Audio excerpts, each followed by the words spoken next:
This is a recording with Rev Timothy Tow, Ascension number 002007, Real 8. Yeah, you mentioned that. So the basic is a YF, then it promoted into YAF, then they promoted into AF. They develop slowly like this. And then they develop into the Ladies Fellowship and the Men's Fellowship. Then they develop a Young Teens Fellowship, that is younger than the YF. So we have got this line, the main line. Then they begin to branch out into specific missions or a specific emphasis. So they form a E-band, evangelist band. I form it after John Sung. Sunday afternoon we go out preaching, you see. So the E-band came into its own. Then you have the missionary fellowship. Then we have the Life Bible class. They are another group. They want to start the church now. No, they are leaving us. When JJ comes back, they want to start a new church. I agree. I believe in decentralization. So they got a Life Bible class, and they had a Sunday Bible class. So they keep on multiplying like that, you see. And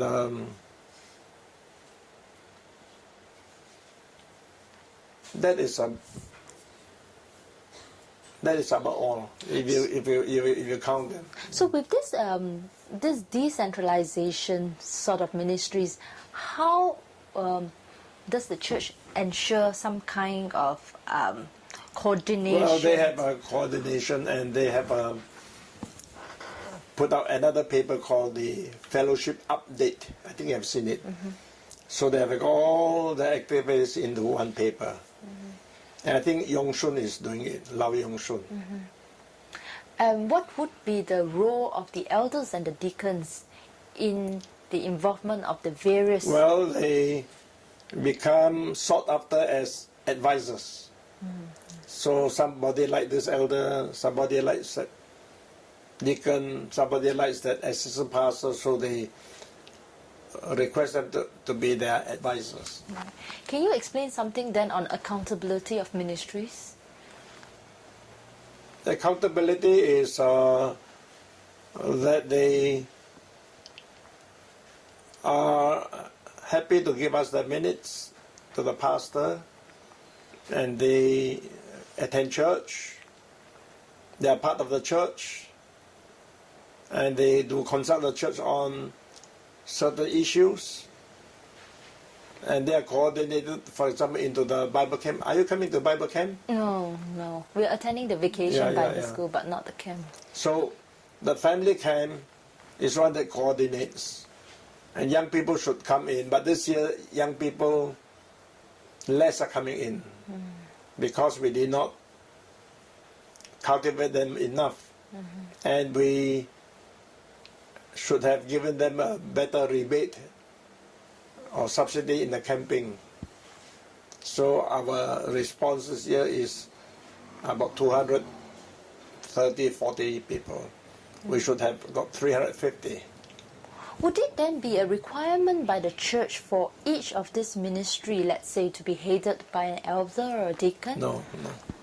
All by their own ranks, within their ranks. Yeah. And then when it comes to funding of the ministries? They're all independent. They got plenty of money each. Right. Interesting. They know how to give. And so when they support their own, they may not be giving much to the church. Right. But then the church has its own support by those who don't do anything but attend church. So some of the rich old ladies may be very happy to give plenty, depending on how you touch their heartstrings. Right. So with this, one of the interesting things about Life BP Church is that in other churches they talk about cell groups, the existence of cell groups. Is it something that we do not see in Life BP, and how is that so? But we have got so many fellowship groups that they are sort of cell groups, are they not? They they function by themselves. Right. They have their own prayer meeting. In addition to Yeah, the yeah, Tuesday prayer the meeting. YAF. The YAF, I know they have their own prayer meeting, and not all. And they have their own meetings anyway, weekly meetings. Right. And it is your conviction then to allow decentralization to take place so that growth. Which I delight in. I just leave them alone, never bother them. Right. And that's the strength of Life Church, because this will be taking care of quite a few hundred members, the most active. Then there are those who are very regular in attending church, but they just love to attend church. That's all. And they give to the church. So in terms of mission efforts, you could have possibly various members coming to you and say that this is where the Lord is leading me and I would like to go, and they would have the blessing of the church. They have a wonderful interrelation, and there is a group that are very zealous to go on mission trips. They always go, not once, but they go all the time to show that they are very intent. So we do help them on their side. Sometimes, the church, usually they spend themselves, but sometimes we do subsidize them and help them too. Right. This is really fantastic. It's very active. Our church here is very active, and one reason is that they know they are saved. They are very well indoctrinated in salvation, so everyone is happy to give and to be outgoing. Yes.